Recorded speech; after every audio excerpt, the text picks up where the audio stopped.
Bismillahirrahmanirrahim. Alhamdulillah nahmaduhu wa nasta'inuhu wa nastaghfiruhu wa nu'minu bihi wa natawakkalu alayhi wa na'udzu billahi min shururi anfusina wa min sayyiati a'malina. May yahdihillahu fala mudilla lahu wa may yudlil fala hadiya lahu.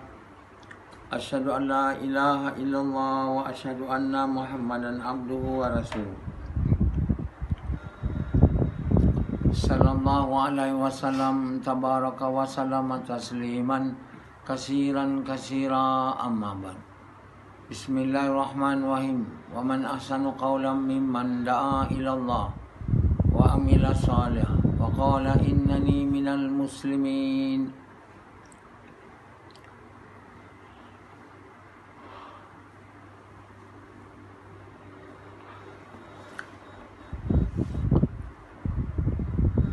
Tuan-tuan, bapa-bapa sekalian dan ibu-ibu yang disayangi.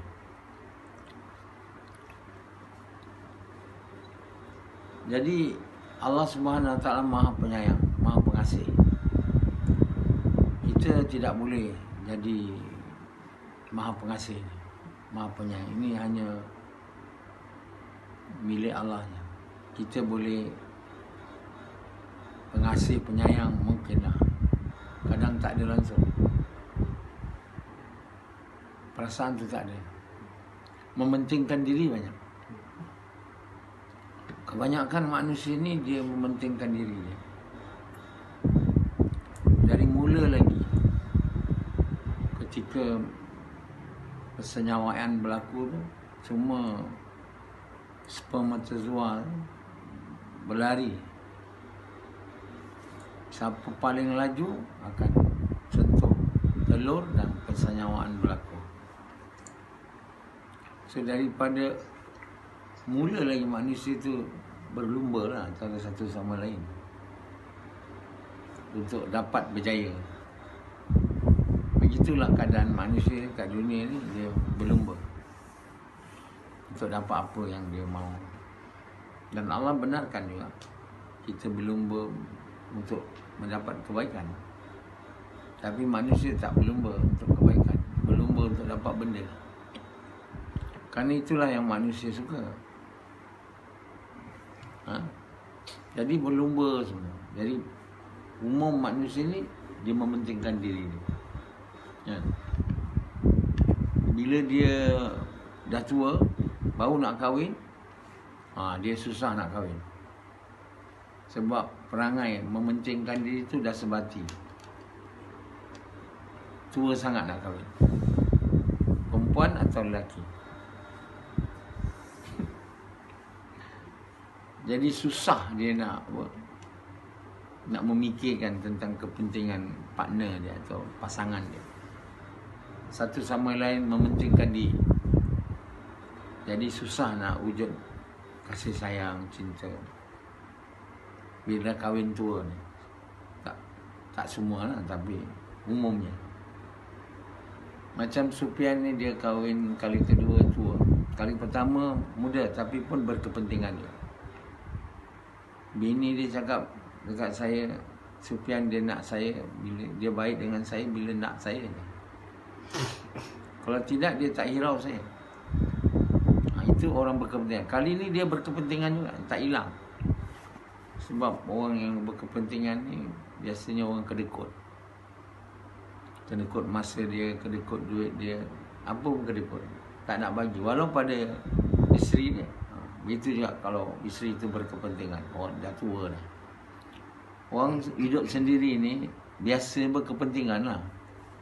Tak biasa nak berkongsi, nak memikirkan kebaikan pasangan dia, tak. Pada tua sangat baru kahwin. Ada orang daripada tua dan muda berkepentingan. Tak ada nak tukar. Macam Rashidi. Jadi kita ni berkepentingan atas diri sendiri. Umumnya lah. Jadi sangat susah untuk jadi orang yang pemurah, pengasih, penyayang. Kan? Allah Maha Pengasih, Maha Penyayang.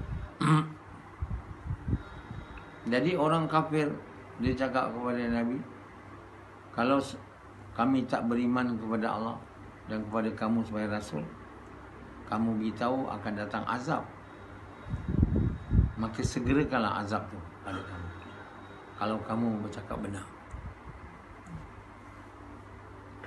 Jadi Allah SWT dia tak bagi azab bila kita buat salah, dia tak bagi segera.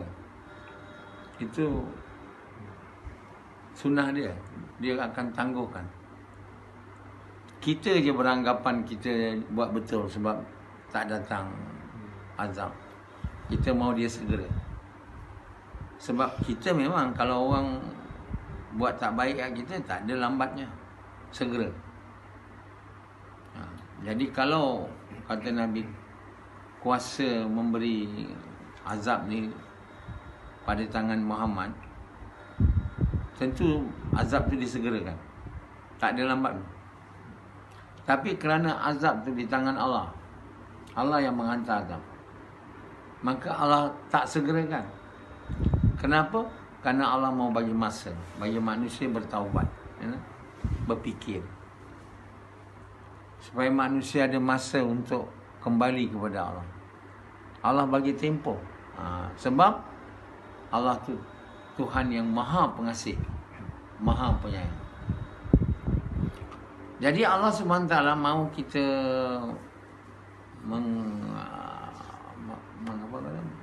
dapat sikit bau lah daripada sifat Allah tu. Pengasih dan pemurah. Jadi orang yang pengasih dan pemurah ni bukan orang mementingkan diri. Dia orang yang tak mementingkan diri, mementingkan orang lain. Macam Nabi kita Muhammad SAW. Dia sangat sayang dan kasih pada orang beriman. Jadi orang yang mementingkan diri macam Sufyan ni, dia tak pengasih, walaupun pada anak dia, pada isteri dia. Sebab kepentingan diri itu terlalu sebati. Sebab itu kita diajar untuk menyayangi orang, mencintai orang, bukan mencintai diri dia. Orang yang berkepentingan diri macam Rashidi ni mencintai diri. Dia tak cinta Allah, tak cinta Nabi, tak cinta saya, cinta diri. Jadi bila dia kahwin, dia tak ada juga cinta bini dia, anak dia. Ya. Jadi cinta ni, kasih ni, ialah orang yang tak berkepentingan diri, kasih pada orang lain. Jadi Azri ni tak ada juga berkepentingan ni. Orang berkepentingan diri, tak mencintai bapa, mak, isteri, tak. Jadi orang yang mementingkan diri, tak cinta kat orang lain, Allah pun dia tak cinta, diri dia je. Buruk tak orang. Macam Yazid ni, dia cinta bini dia, anak dia. Saya, dia tak cinta, tak sayang, tak suka. Sebab pada dia agama ni tak ada faedah pada dia sangat, lebih daripada duit, harta. Jadi dia mencintai lah bini, anak ni. Saya dia tak cinta. Sebab apa? Apa yang dia dapat dari saya, belajar agama. Tak ada, dia kata itu tak berapa penting. Betul tak? Kalau dia rasa agama ni penting, dia cinta saya lah. Oh, saya melalui Amisat ni banyak belajar agama. Agama selamat saya dari neraka. Bini apa dah selamat ni? Tapi dia mementingkan dunia. Jadi dia mencintai yang boleh bagi dunia kat dia. Saya tak ada. Jadi itu tanda orang iman tak ada lah. Sebab itu kita diminta untuk doa, ya Allah bagi kami taufik mencintai kamu. Kedua, mencintai mereka yang kau cintai. Ini tak. Dan mencintai amal-amal yang kau cintai. Tak terima juga. Tetap juga tak suka dengan saya. Suka pun tidak. Dia ada dalam Malaysia ni, bahasa Malaysia ada 3. Suka, sayang, cinta. Ini suka pun tak ada. Rashidi suka pun cakap saya tidak. Yazid pun tidak. Jadi apa yang ada iman dia tu? Kan? Orang yang dicintai oleh Allah macam saya ni bukan disukai, dicintai juga. Kalau kita cinta Allah lah, tapi kerana Allah kita tak cinta, orang macam saya suka pun tidak. Sedangkan saya dicintai oleh Allah. Kamu tak percaya saya dicintai oleh Allah? Saya dah tanya Allah dah. Tapi sama juga. Kan? Dia orang hanya nak dunia dari saya. Kan tak? Kalau saya nanti diberi kuasa, dia demand, minta dunia. Itulah yang dia nak.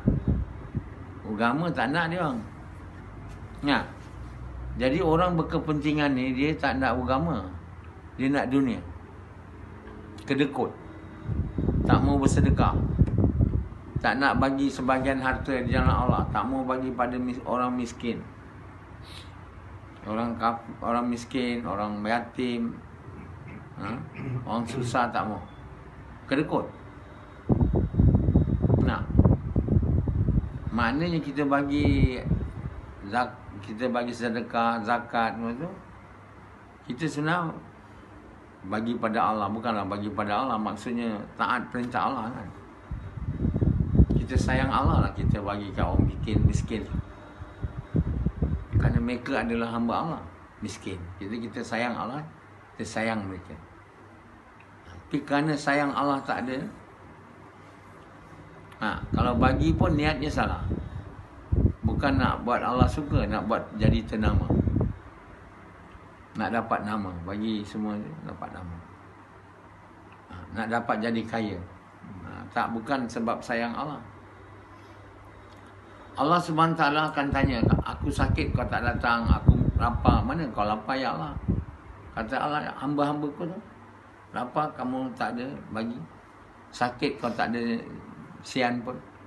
Jadi orang kepentingan ni orang yang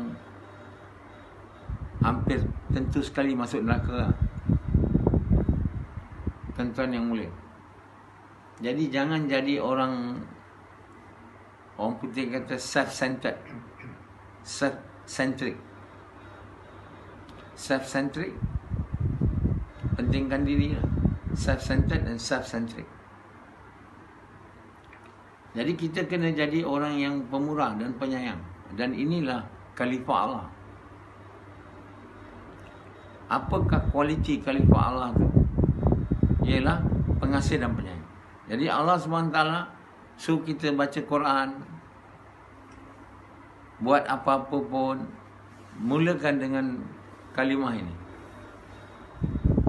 Dengan nama Allah Maha Pengasih, Maha Penyayang.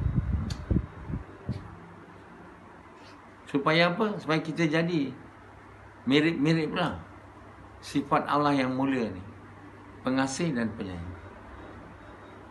Jadi Nabi SAW dia sayang anak kecil-kecil, budak kecil kan. Sahabat-sahabat kata, kami tak sayang anak kami. Nabi kata itu terjauh dari rahmat tu. Tak sayang anak-anak kamu. Kan? Keras saja. Jadi hati yang tak disinari dengan kasih sayang ni, hati yang kering. Hati yang keras. Dan dia keras sebab cinta dunia. Macam Hanzalah, keras. Bagi saya RM4 aja. RM6, RM4 dia masuk dalam akaun saya, RM4. Hati keras. RM4 dia letak. Ada masa sabar nak bagi RM4. Rashidi langsung tak bagi lah. Lagi kering. Saya bukan nak duit tuan, saya cakap ni. Tapi itu antara contoh orang buat baik pada kamu, kamu pun tak buat baik kan. Tak nak buat baik. Bukan orang buat jahat kan kamu, buat baik kamu. Tak ada minta duit pun, ngajar kamu agama, berapa banyak pengalaman, berapa banyak ilmu kamu dapat. Ada kamu menghargai dia? Tak ada apa pun kan. Bagi ajar ilmu, satu benda tahu, penting, berapa besar dia punya nilai. Tak ada. Ada Sufyan menghargai dia? Tak ada. Mengiling dia pun. Tak ada. Ada Yazid menghargai dia? Tak ada. Jadi kamu tak menghargai orang buat baik pada kamu. Kamu ingat orang buat baik pada kamu, bagi duit dia. bagi harta. Kalau agama ni tak. Orang bagi faham kamu agama. Tak, dia tak buat baik saya.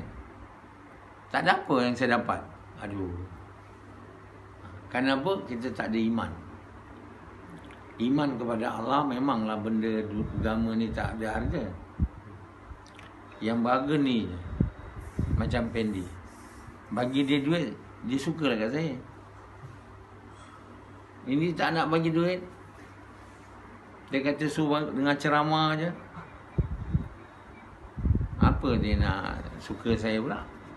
Dia suka bila dia suka benda.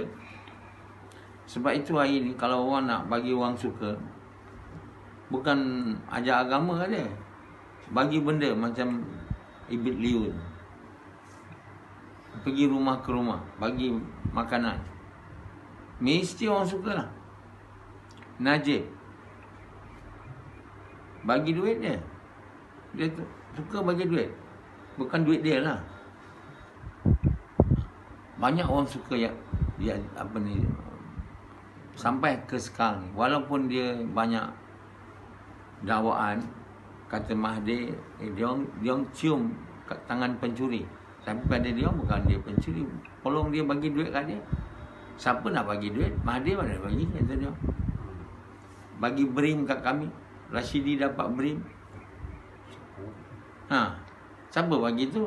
Yalah Allah bagi, tapi Najib lah. Suka Najib tak? Suka lah. Jadi kalau kita nak buat orang suka kat kita, jangan ceramah agama kat dia. Macam saya ni, jangan. Kau bagi aja duit. Itu namanya Robin Hood. Robin Hood ni kisah sangat famous. Dia curi duit orang kaya, dia bagi kat orang miskin. Sama lah macam Najib tu. So itu tak ada faedah. Hanzalah dia bagi kat saya RM4. Bagi dekat orang yang dia suka, yang bagi duit kat dia, dia bagi banyak.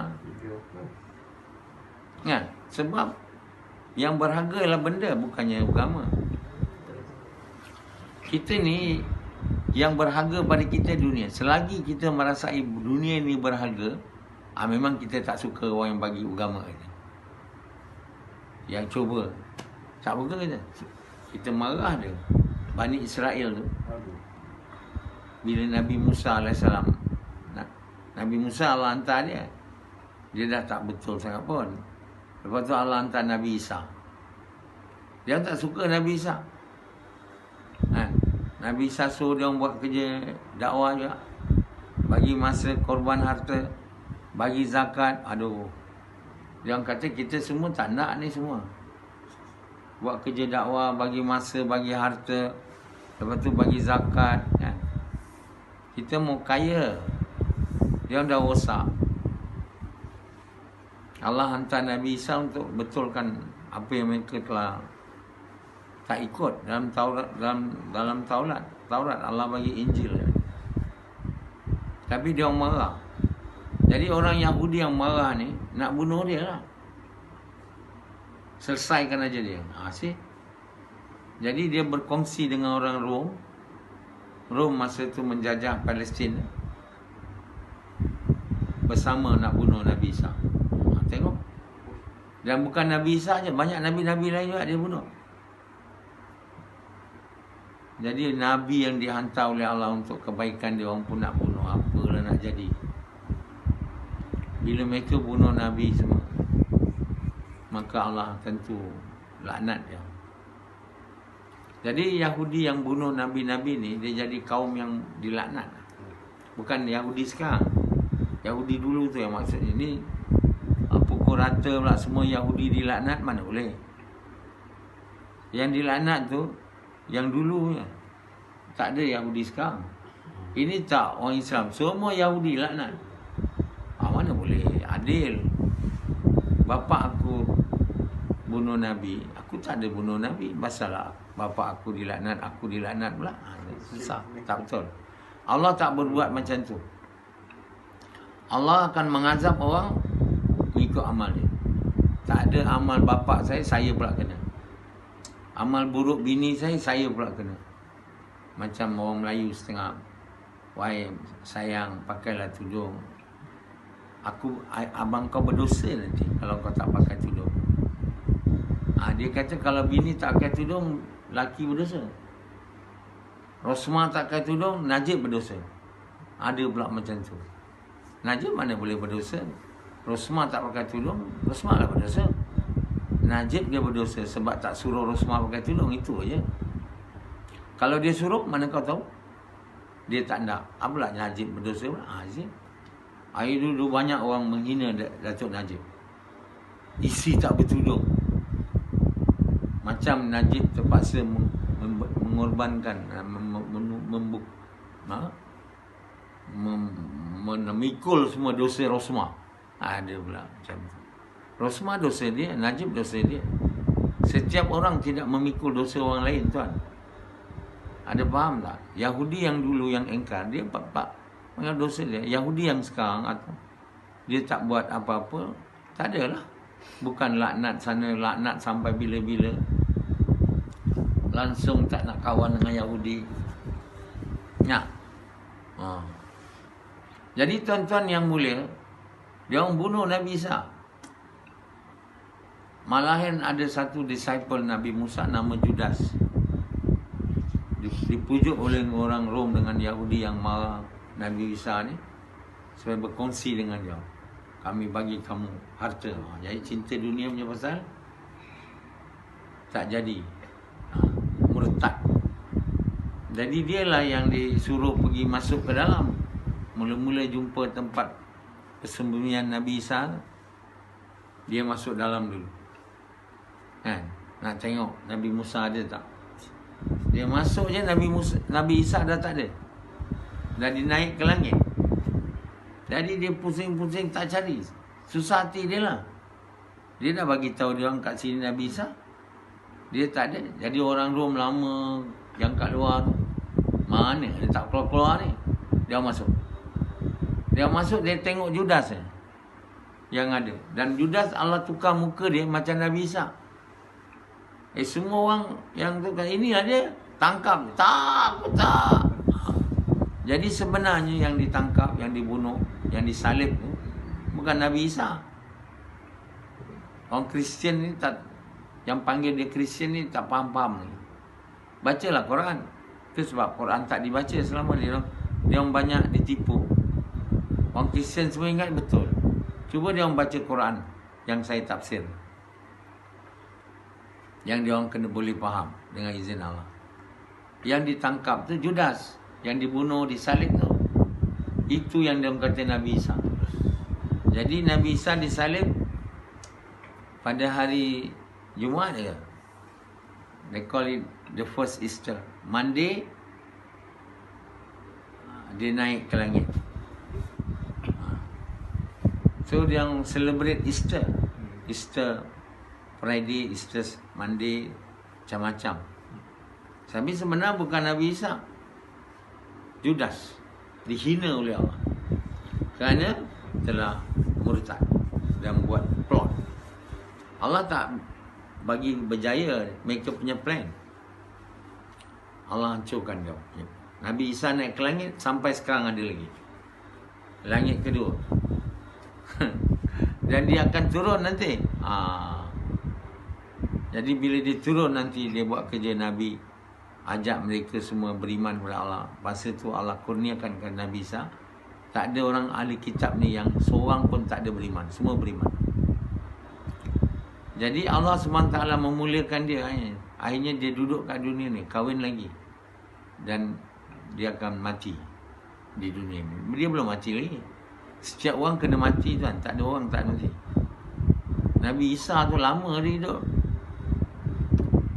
Dari tahun, katakanlah tahun 1 Masihi kan, lahir Nabi Isa. 1 Masihi tu lahir Nabi Isa. Sekarang berapa? 21. 2000 tahun lebih umur dia. Masih hidup lagi. Itu ada dalam Quran. Mahdi ni tak ada. Tak jelas.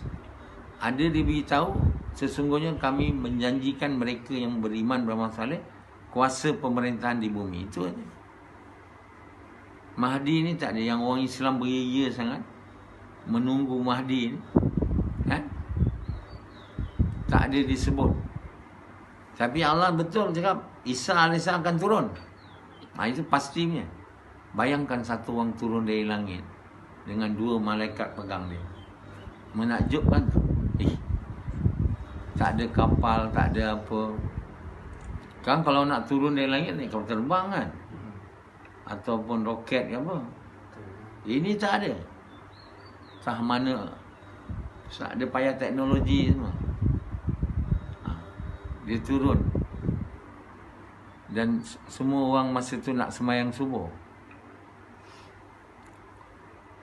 Mahdi tu lah masa tu nak jadi imam.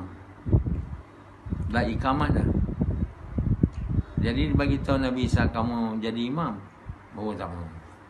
Kamu jadi imam. Jadi Nabi Isa turun lagi bukan sebagai Nabi. Dia ialah title Nabi lah. Tapi dia bukan Nabi untuk umat ni. Dia Nabi umat dulu. Untuk umat ni dia jadi naib Nabi. Maknanya wakil Nabi lah buat kerja dakwah.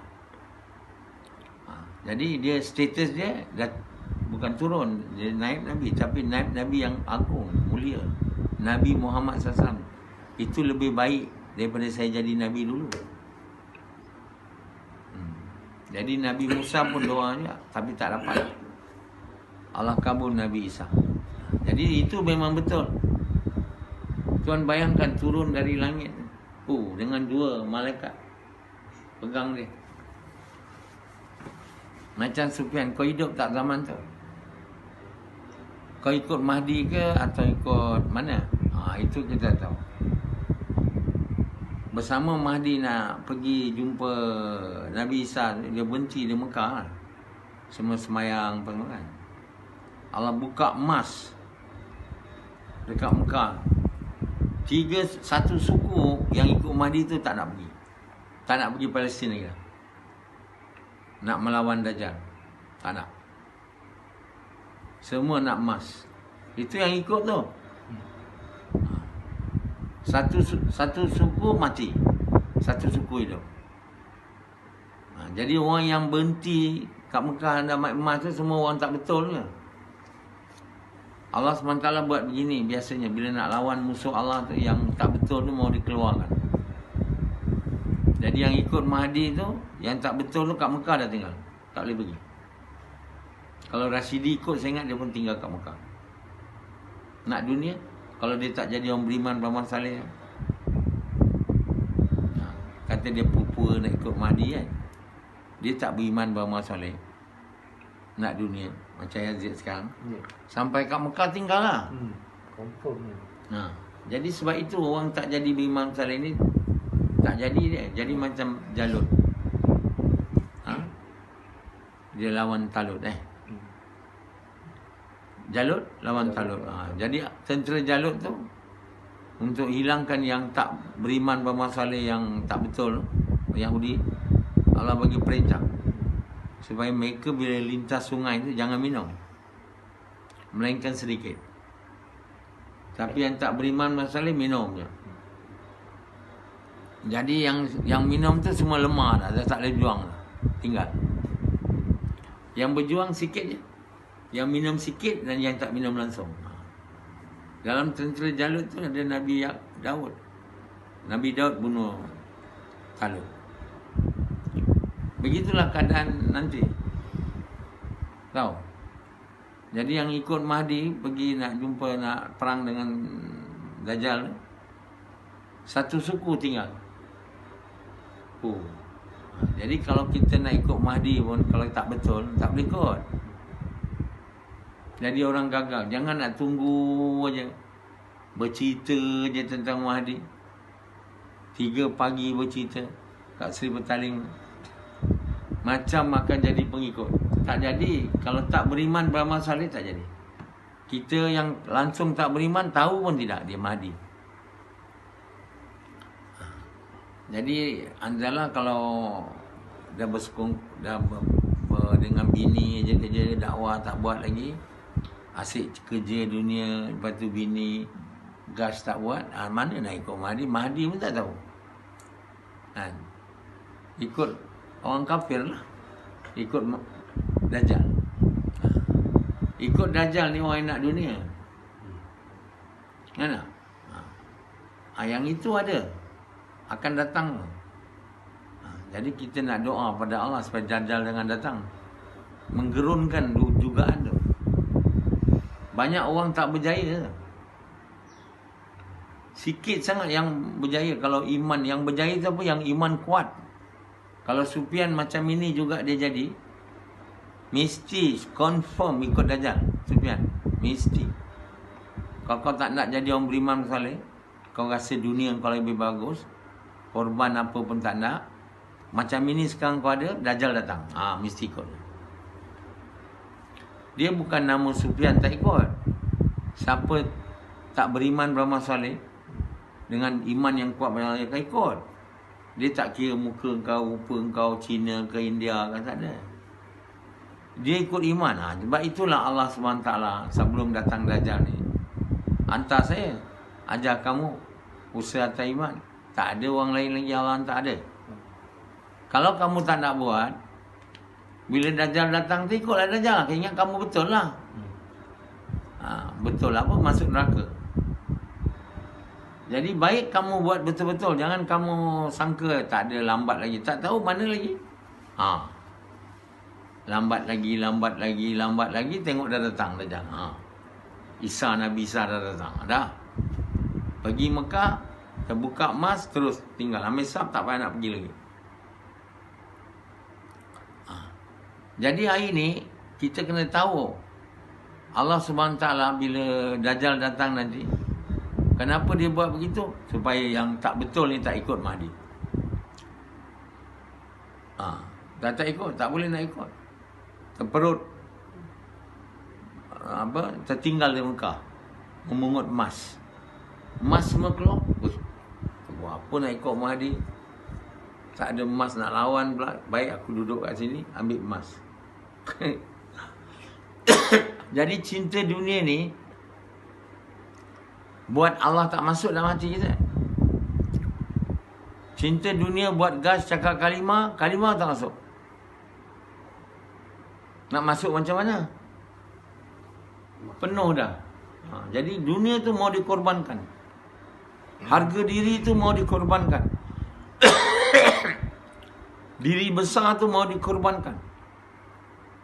Anak, isteri kalau perlu diminta keluar jalan, ditinggalkan. Harta dibelanjakan. Itu yang tak nak orang Yahudi. Dia nak dunia. Nabi Isa suruh dia buat kerja dakwah, bayar zakat lagi. Dia orang tak nak.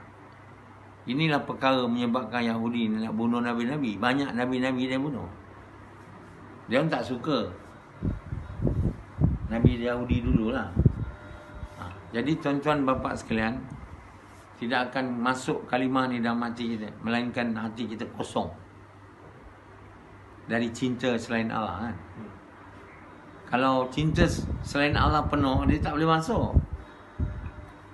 Kawan kita syaitan tu yang Allah bagi kat kita tu akan kerjakan kita. So kita mempersekutukan Allah. Kita walaupun ucap kalimah tak masuk. Kita nama orang Islam, nama orang ucap kalimah, orang panggil Muslim, tapi syirik. Jadi syirik tu yang buat kita masuk neraka. Kita dah ucap kalimah, nama Muslim. Orang Kristian, Yahudi tu dia mulut pun tak Islam, dalam pun tak Islam, pun neraka juga. Orang tak Islam. Jadi kalau kita mengucap kalimah tak masuk ke tahap yang Allah mahu, kita sama dengan Yahudi, Nasrani, Sabi'in, orang bukan Islam, dalam neraka. Perkara ni jarang diberitahu. Ustaz-ustaz tak ada bagi tahu ni. Dia orang kata Islam yang masuk syurga. Mana masuk syurga? Masuk neraka dulu. Bezanya yang lain tu dia selamanya lah, sampai Allah bagi syafaat. Yang mengucap tu habis semua dosa dia, baru boleh dia keluar dari neraka. Jadi tuan-tuan bapa sekalian, agama ni nak datang dalam diri kita, bukan tak ada korban kita kena buat. Nak boleh dia masuk gitu je, tak boleh. Dia kena ada harga, korban harta diri untuk berjihad di jalan Allah dengan harta dan diri. Allah bagi tahu berjihad.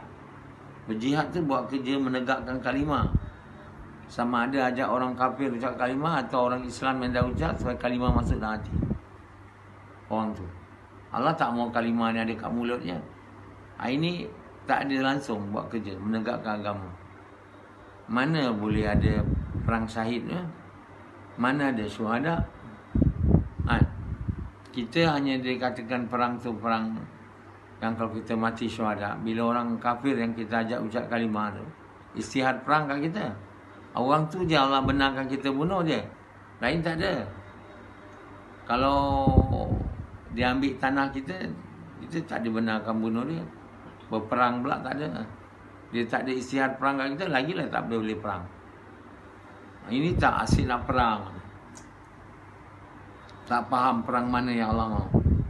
Perkara tu pun orang Islam tak faham seluruh dunia, termasuk ulama' dia. Jadi yang boleh dibenarkan orang dibunuh ni, orang yang menyebarkan kata Allah dalam Quran, yang spread corruption. Corruption ni buruk, yang menyebarkan keburukan. Orang yang menyebarkan keburukan ni orang yang menghalang kalimah disebar. Ini saja boleh diperangi, dibunuh. Orang lain tak boleh bunuh. Yang kedua yang boleh bunuh, yang telah membunuh orang lain dan dihakimi oleh hakim, terus bunuh. Yang kedua orang yang menyebarkan keburukan, orang yang menghalang kalimah ni tersebar. Lain tak boleh dibunuh orang. Siapa pun tak boleh dibunuh. Membunuh satu Islam, satu orang yang bukan atas ni, seumpama membunuh seluruh manusia. Allah beritahu dalam Quran. Menyelamatkan orang Islam daripada dibunuh, orang Islam, orang manusia ni dia dibunuh, seperti menyelamatkan semua manusia. Tak boleh bunuh walaupun anjing, kucing pun tak boleh. Ini Allah bagi tahu, Allah bagi kita community kan, manusia. Begitu juga dari community haiwan ada. Haiwan macam-macam ada community. Allah larang kita untuk merosakkan dia, mendatangkan keburukan pada dia. Allah dah lama dalam Quran tu tentang apalah yang human right lah, alam sekitar ni. Dah lama dalam sekitar ni. Kita tak boleh merosakkan kediaman singa-singa, kucing-kucing, anjing-anjing. Tak boleh. Kita kena bantu memuliakan dia orang juga. Haiwan pun Allah suruh kita menjaga keharmonian kehidupan. Inilah yang namanya apa orang kata tu, menjaga alam semula jadi kan. Pokok-pokok tak boleh dihutani, racun gitu tak boleh. Balak ditebang tanpa ada kebenaran lah. Yang maksudnya yang merosakkan alam sekitar. Itu semua ada dalam Quran sebenarnya.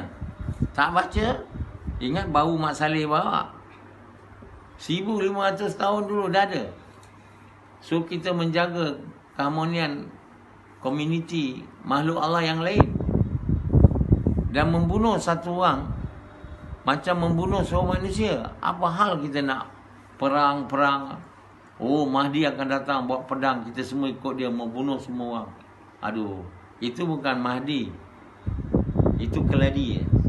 Bukan Mahdi. Mahdi ni datang seperti Nabi. Kasih sayang, mewujudkan keamanan melalui perintah-perintah Allah, hukum-hukum Quran. Tak ada nak bawa pedang yang disambung. Oh, begitu kuda dengan pedang, Mahdi dengan serban. Semua sibuk nak belajar memanah, memedang. Konon nak menunggu Mahdi datang. Aduh, bukan itu sebenarnya. Kena buat takwa, kena jadi orang beriman, beramal saleh, baru kenal Mahdi itu siapa. Tidak, kamu silap ikut Mahdi, last neraka je. Okey.